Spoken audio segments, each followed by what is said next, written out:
Movie की शुरुआत में हम देखते हैं कि कैसे ग्लोबल वार्मिंग की वजह से अर्थ पर हालत बद से बदतर हो रहे थे और पूरी दुनिया आइस एज में बदल गई थी। अब ऐसे में इंसानों ने इस मुसीबत से बचने के लिए कुछ मशीन बनाए जो कि उस जगह के वातावरण को गर्म वातावरण में बदल देती है। पर ठंड के वजह से वातावरण इतनी बदतर होती है कि ये मशीन्स भी अब बंद पड़ चुकी होती है और ऐसे में इंसान इस आइस एज में रहने पर मजबूर हो गए।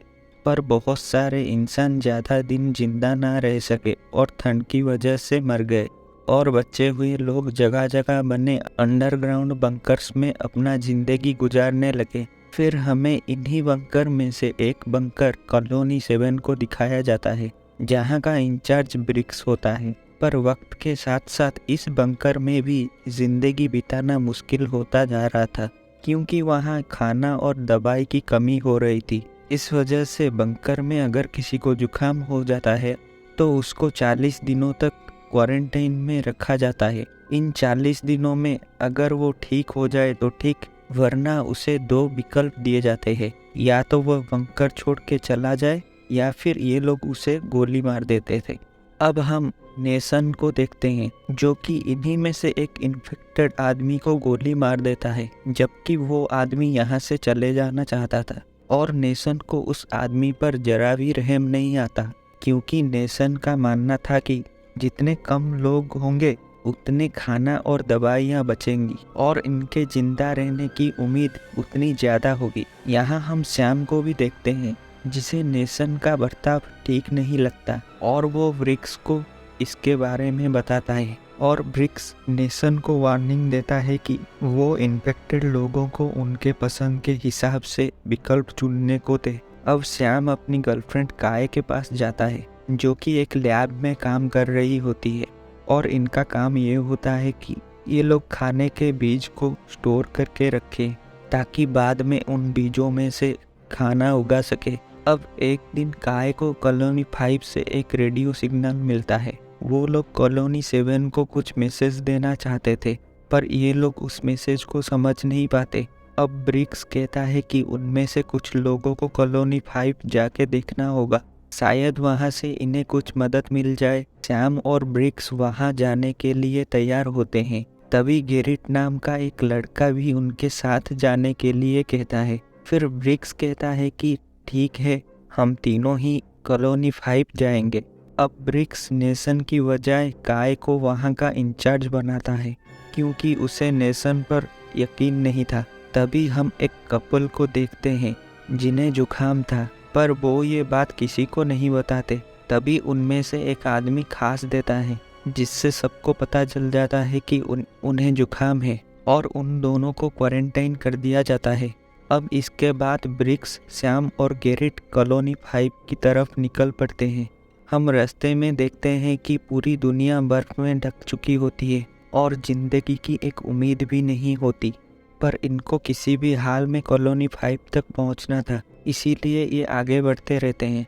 अब रास्ते में इन्हें एक ब्रिज से गुजरना पड़ता है जो कि काफ़ी टूट फूट गया था, जिस वजह से इन्हें थोड़ी परेशानी होती है। आगे जाकर उन्हें एक गाड़ी दिखती है जिसके पास एक आदमी की लाश पड़ी हुई होती है। गाड़ी के अंदर एक लेडी और उसकी बच्ची की लाश होती है। शायद हालात से मजबूर होकर इस परिवार ने सुसाइड कर लिया था। आगे उन्हें एक क्रैश्ड हेलीकॉप्टर मिलता है। अब अंधेरा होने की वजह से वो लोग उस क्रैश्ड हेलीकॉप्टर में रात गुजारते हैं और अगले दिन वो कॉलोनी 5 पहुंच जाते हैं। लेकिन बंकर के दरवाजे के पास उन्हें बहुत सारा खून दिखाई देता है जिसे देखकर गेरिट घबरा जाता है और कहता है कि हमें अंदर नहीं जाना चाहिए। पर ब्रिक्स कहता है कि शायद अंदर लोग फंसे हुए हों, हमें उनकी मदद करनी चाहिए। जिसके बाद ये तीनों चिमनी से बंकर के अंदर जाते हैं पर नीचे उनको कोई भी नज़र नहीं आता और चारों ओर खून ही खून होता है। मगर ये लोग हिम्मत जुटाते हुए आगे बढ़ते हैं। थोड़ी देर ढूंढा ढूंढी करने के बाद इन्हें एक आदमी मिलता है जो कि भूख और प्यास से बेहाल था। वो आदमी इन्हें दरवाज़ा बंद करने को कहता है। फिर वो आदमी बताता है कि कुछ दिनों पहले उन्हें एक कॉलोनी से खबर मिली थी कि उन्होंने अपना हीटिंग स्टेशन को ठीक कर लिया है, जिससे कि वहाँ का एनवायरनमेंट अब ठीक है और वो लोग बर्फ़ पिघलाने में भी कामयाब हो गए हैं और उनके पास मिट्टी भी है। बस उन्हें बीज की ज़रूरत है जिससे कि वो सब्जी उगा सके, और वो चाहते हैं कि बाकी लोग जो जिंदा है वो भी वहाँ जाए। पर लोकेशन बताने से पहले ही उनका संपर्क टूट गया। फिर वो आदमी बताता है कि उन्होंने अपने कुछ आदमी भेजे थे उस कॉलोनी को ढूंढने के लिए, पर उनमें से कोई वापस नहीं लौटा, मगर कुछ लोग उनके लोगों का पीछा करते हुए यहाँ आ गए थे, जो कि अब भी इस कॉलोनी में मौजूद हैं। तभी उन्हें कुछ आवाज़ सुनाई देता है। वो तीनों उस आदमी को वहाँ से चलने को कहते हैं, पर वो आदमी बहुत घबराया हुआ था, इसीलिए वो उन्हें रूम से निकाल के दरवाज़ा बंद कर देता है। अब वो तीनों उस आवाज़ का पीछा करते हैं और एक जगह पहुंचकर वो लोग बिल्कुल हैरान हो जाते हैं, क्योंकि वहाँ पे कुछ लोग इंसानों के शरीर को काट के उन्हें खा रहे थे। असल में ये भी इंसान ही थे, जो कि खाना ना मिलने की वजह से अब आदमखोर बन चुके थे। अब ये तीनों बहुत डरे हुए थे और वहाँ से निकलने की कोशिश करते हैं, पर उन आदमखोर लोगों को पता चल जाता है कि यहाँ पे कोई है और वो लोग इन तीनों को मारने के लिए आते हैं। अब ये तीनों वहाँ से भागने लगते हैं, पर वो आदमखोर गेरिट को पकड़ के उसे मार देते हैं, जबकि श्याम और ब्रिक्स जैसे तैसे वहाँ से निकल जाते हैं और बाहर निकल के उस चिमनी को बॉम्ब से ब्लास्ट कर देते हैं, ताकि वो आदमखोर लोग वहाँ से बाहर ना आ सके। अब वो दोनों वहाँ से कॉलोनी 7 की ओर वापस निकल जाते हैं, लेकिन अंधेरा होने की वजह से वो दोनों उस क्रैश्ड हेलीकॉप्टर में रात गुजारते हैं। अब सुबह होने पर वो देखते हैं कि वो आदमखोर लोग उनके कदमों का पीछा करते हुए उनके ओर आ रहे थे। अब वो दोनों वहाँ से भागने लगते हैं और ब्रिक्स तय करता है कि वो डायनामाइट से उस ब्रिज को ब्लास्ट कर देगा, जो कि उनके कॉलोनी तक पहुंचने का सिर्फ एक ही रास्ता था। अब ब्रिक्स डायनामाइट को आग लगा के दूर चला जाता है, पर ठंड ज़्यादा होने की वजह से उसका आग बुझ जाता है। अब ब्रिक्स श्याम को कहता है कि वो वहाँ से चला जाए, और वो श्याम को धक्का देके खुद जाके डायनामाइट को ब्लास्ट कर देता है, जिससे कि वो ब्रिज टूट जाती है और वो आदमखोर लोग दूसरी तरफ ही रह जाते हैं। अब श्याम वहाँ से कॉलोनी की ओर भागने लगता है। दूसरी ओर नेसन उस इन्फेक्टेड कपल को मारने के लिए कॉलोनी से बाहर लेके आता है। हालांकि उनका क्वारंटाइन का समय ख़त्म नहीं हुआ था। काय उन्हें रोकने की कोशिश करती है, पर मेस उनमें से उस लेडी को मार देता है और वो आदमी वहाँ से भाग जाता है। तभी श्याम भी वहाँ आ जाता है और उन सबको ब्रिक्स के मौत के बारे में बताता है। ये सुन के नेसन काय के सिर पर वार करके उसे बेहोश कर देता है और बंदूक की नोक पर खुद वहाँ का इंचार्ज बन जाता है।